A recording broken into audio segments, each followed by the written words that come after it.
And here I would like briefly to compare the parable of Brave New World with another parable which was put forth more recently in George Orwell's book, 1984. I'm inclined to think that the scientific dictatorships of the future, and I think there are going to be scientific dictatorships in many parts of the world, will be probably a good deal nearer to the Brave New World pattern than to the 1984 pattern. They will be a good deal nearer, not because of any humanitarian qualms in the scientific dictators, but simply because the Brave New World pattern is probably a good deal more efficient than the other.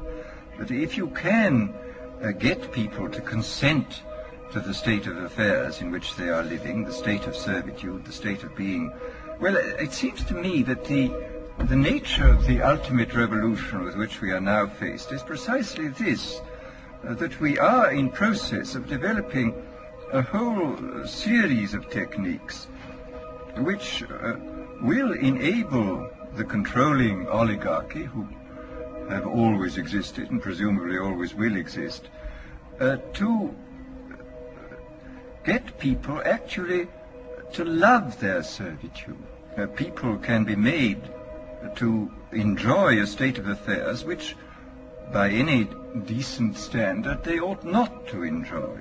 And these methods, I think, are a real refinement on the older methods of terror, because they combine methods of terror with methods of acceptance. But then there are various other methods which one can think of. There is, for example, the pharmacological method. This was one of the things I talked about in Brave New World.